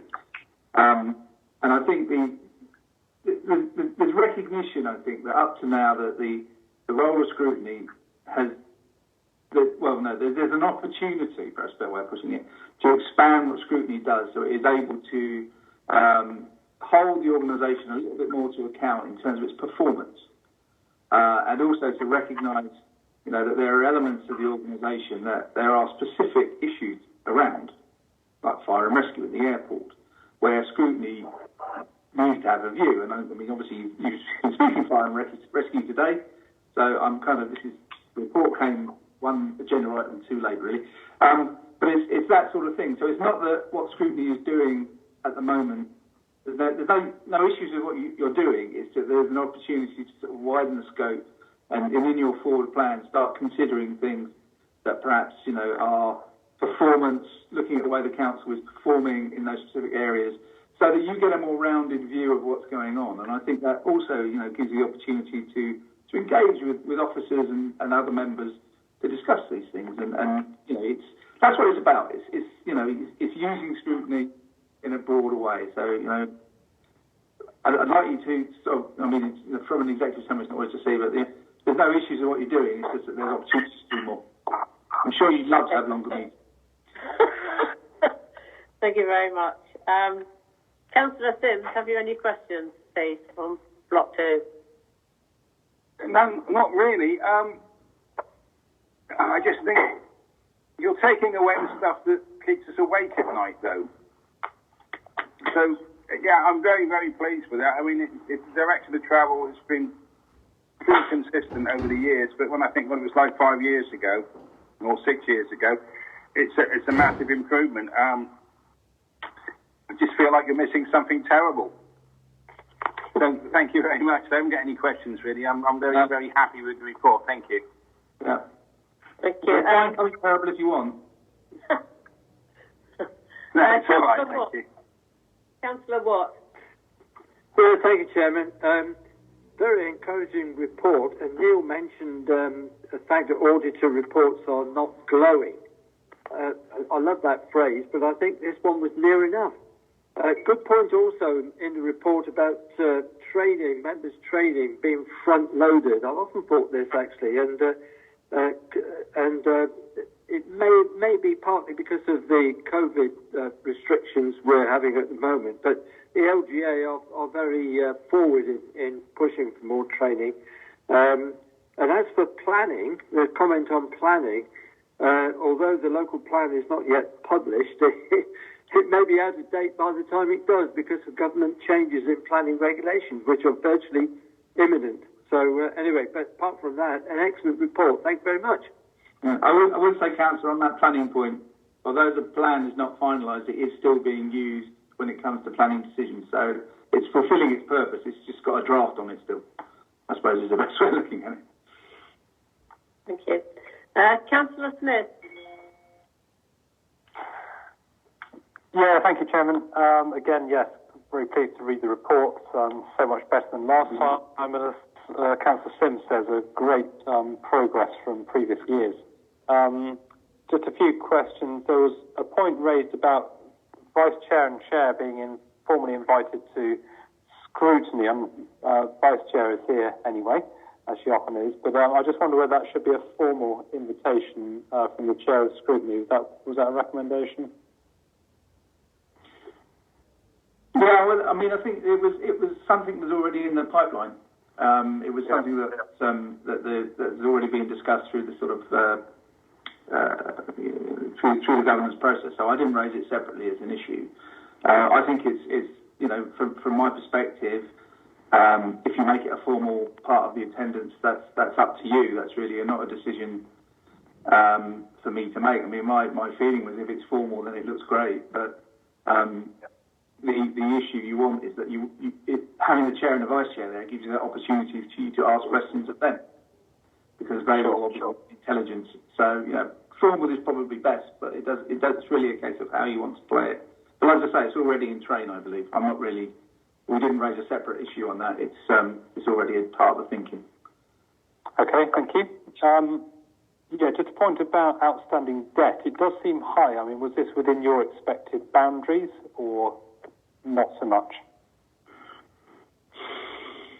It's higher than we'd like, I think. But for the vast majority of your debt, there's a plan.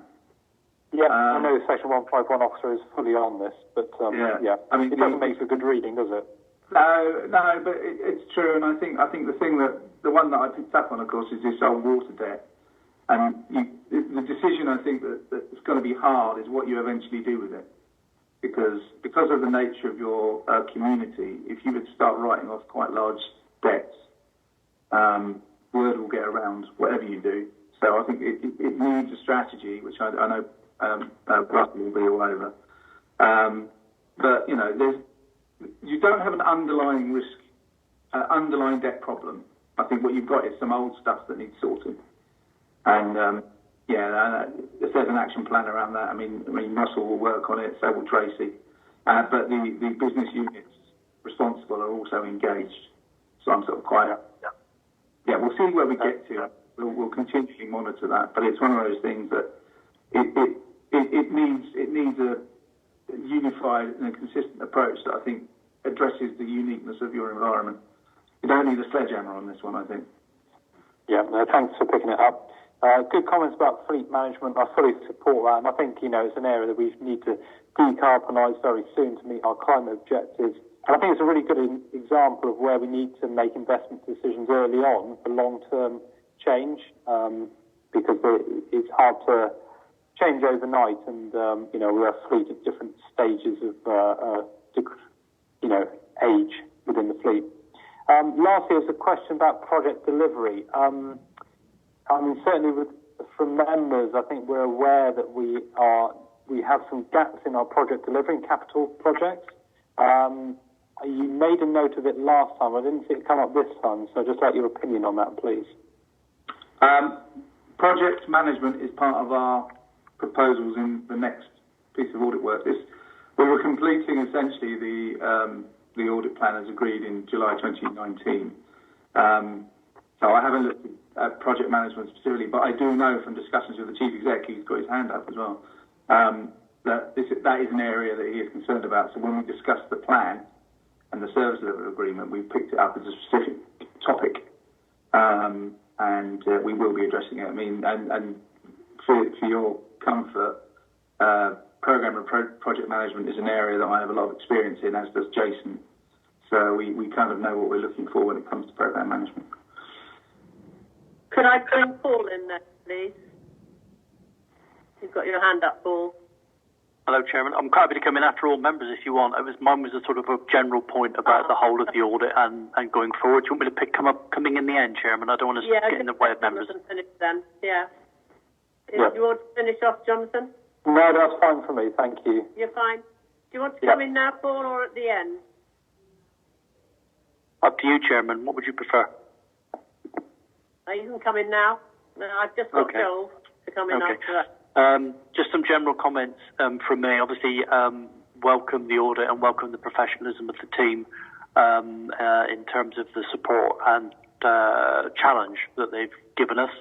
The comments I wanted to make really, Chairman, were in terms of taking project management that Jonathan's just brought up.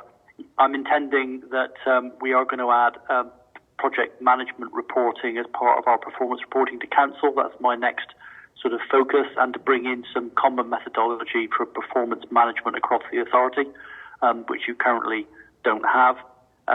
So we will be bringing that in as an improvement to the authority.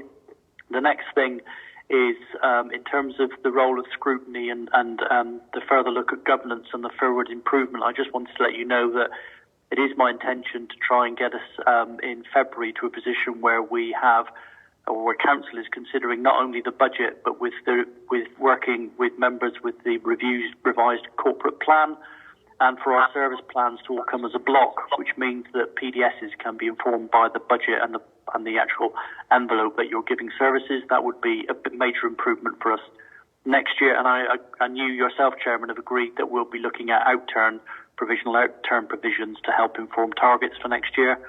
So I think that this is an onward improvement journey. You've made a massive step forward as an authority, and you should be very proud of all you've done, but there's still work to do, and we're all over that. The things in terms of the comment, I think, from Steve Sims about, isn't it great to have a very positive report and there's nothing keeping us awake? You'll be aware, members, that I've already started talking to you about our corporate estate, and I've asked Neil and the team to look in terms of next year's audit plan, particularly at corporate estate and project management. So hopefully it gives you assurance that we're not hiding anything from you members. We're being transparent about those areas we need to continue to improve in, and we want internal audit to challenge us on our progress. Thank you, Paul. Thank you. Councillor Williams. Thank you, Chairman. Yeah, nothing massively to add. When I read the report, it was reassuring, in the narrative and commentary I've heard this morning that made it even more so. There were just a few things I picked up on. I think I'm right in thinking it's mandatory training for members as well. So I think we need to also look into that and lead by example if that's the case. I'd hate for us to be beating the drum for others to do mandatory training when perhaps we're not whiter than white. The comments about apprenticeships, I would love to see the local authority take a lead on that. Start to talk more about careers and jobs. I think there's opportunities that we can exploit, and perhaps more so look to rebuild our economy. Recognise the comments, and I think that's something which we need to review and evaluate and invest in.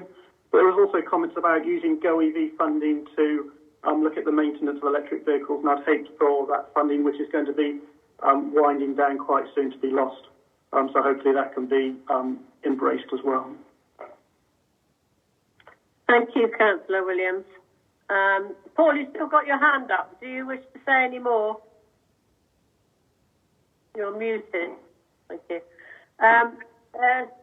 Tom, sorry. Yes, do you wish to say some more? No, I'm trying to put the damn hand down. I apologise, Chairman.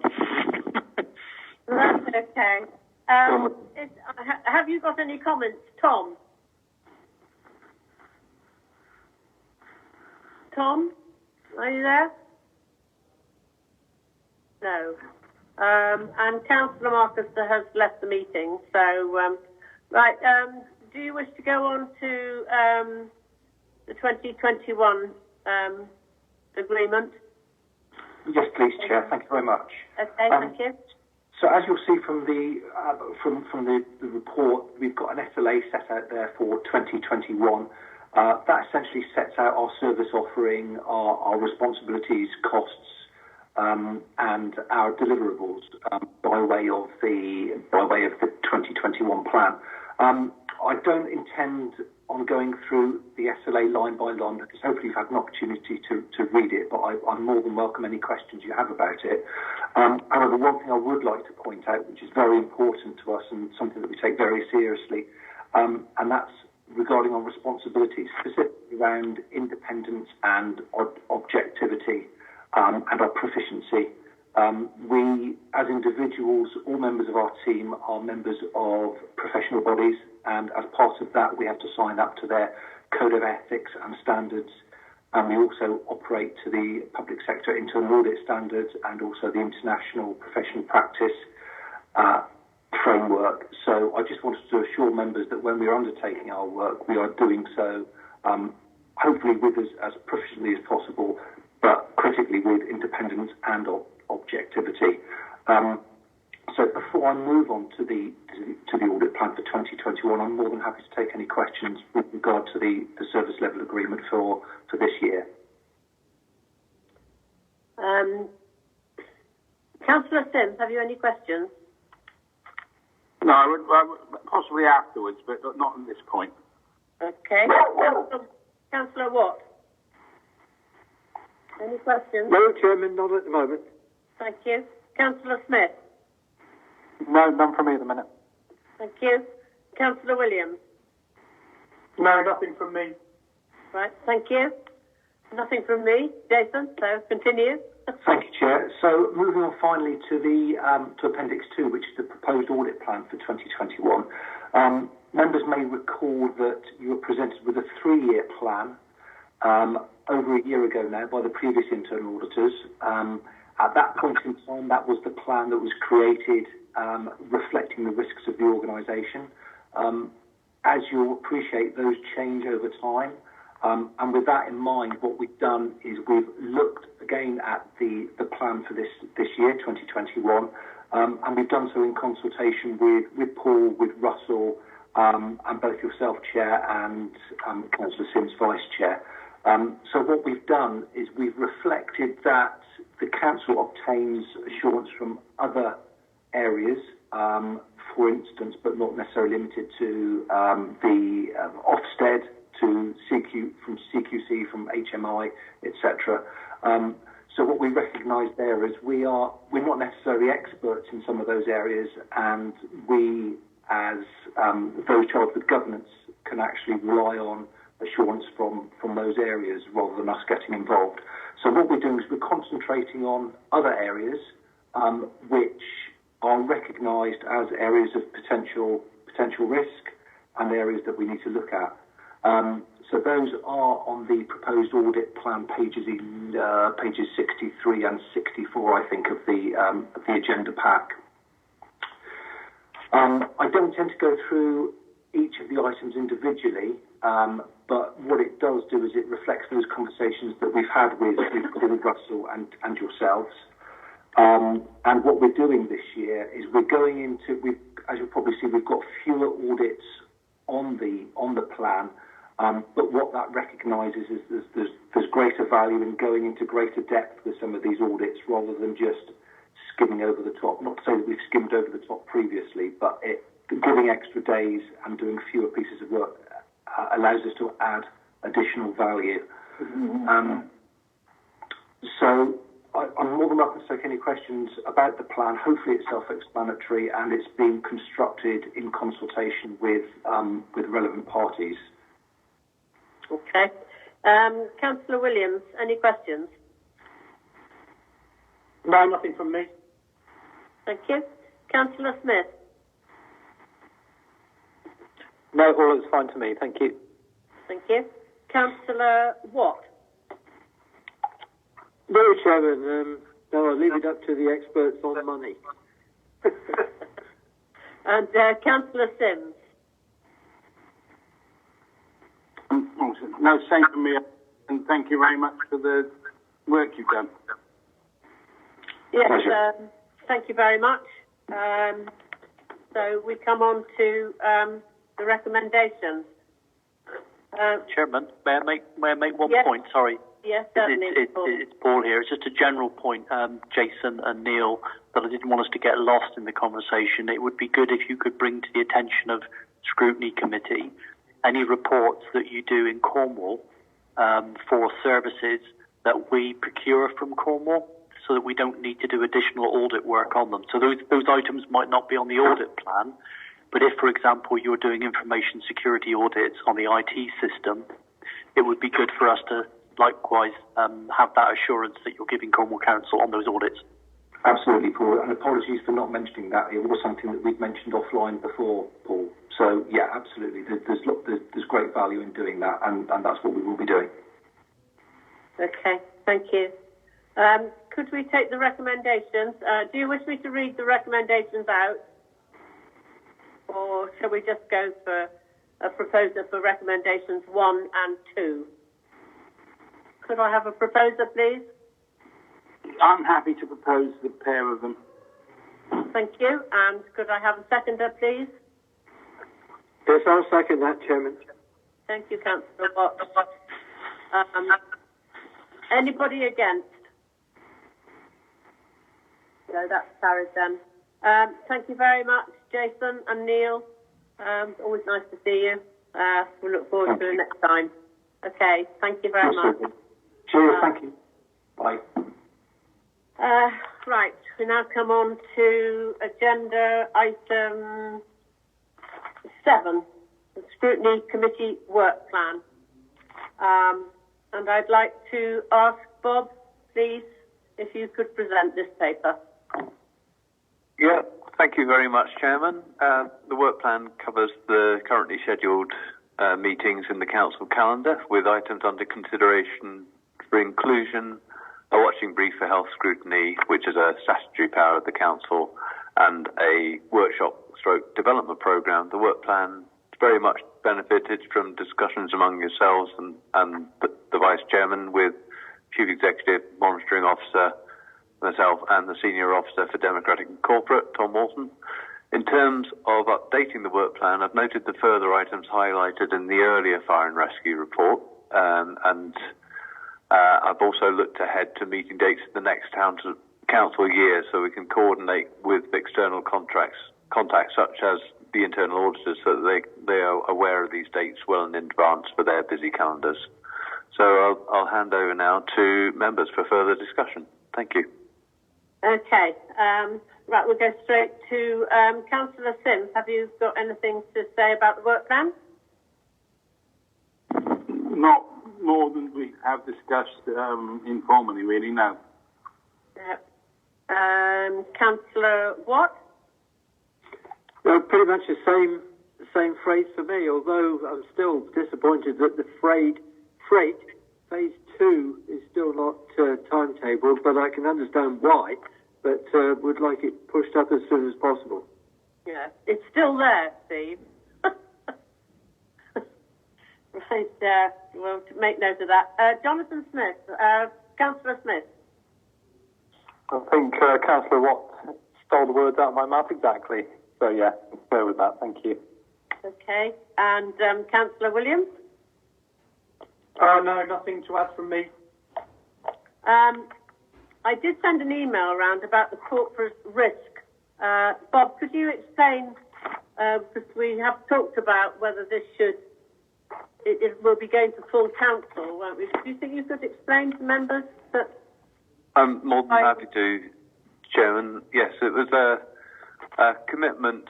Well, our corporate risk register has been an evolving kind of process since spring of last year, and it certainly seems to be meeting the expectations of external audit in our reporting process to full council. We made an initial commitment to members when we introduced the reporting of corporate risks to have an annual item at the Scrutiny Committee for kind of independent review, more like a deep dive as Aisling Khan previously referred to in terms of the COVID inspection letter for fire and rescue. The question, I suppose, is from our discussions is now that it's rather become embedded at full council in terms of reporting. What is the added value that scrutiny does offer to that process at this point in time? We're obviously still improving. It may be a better use of time to continue the focus of improvement of those reports and the performance reporting, as mentioned by the Chief Executive, at those full council reports, and then that potentially frees up the agenda for the committee to kind of look at other things or look in depth at things that they already have. So that was just that was the option, really, for members to just decide what their preference would be. Has Councillor Williams, what would you think about that? Do you think it should stay with us, or as it's going to full council all the time, it does seem, getting a double whammy on that, or do you think we should still have the annual report? My preference would be to maintain the status quo. I think the last thing we want to do is have duplication, and I think by opening it up to full council, we get the full breadth from across the local authority. So my preference would be to keep it as it is. What, to keep it with scrutiny, or to keep it with full council? To keep it with full council, I think. Okay, yeah, right. Councillor Sims. Yes, I mean, in some circumstances it may be advisable to go to scrutiny first, but I think generally, yeah. Councillor Watt? Yes, Chairman, I'm quite happy with that, with what Joel proposed. Right, okay. And Councillor Smith? Yes, likewise, support that. Likewise. So therefore we can remove that off of the work plan, Bob. Okay. Okay, thank you, Chairman. I'll do that. Have the Chief Executive, Paul, have you any comment on that? Do you think that is a good move? Certainly, Chairman. I think you and I discussed I think freeing up some time at Scrutiny to have a real look at our actual performance, particularly to focus on two things. One is highlighting those areas of good practice that you might want to say well done and bring to the attention of your residents, but also those areas that we're not doing so well in that you might want to build into your work programme and do some deep dives in those performance in terms of the next 12 months. So I think freeing up some time to do that, Chairman, would actually add rather than duplicate your limited resources. Yeah, thank you very much. Okay. Right, so we come to recommendations.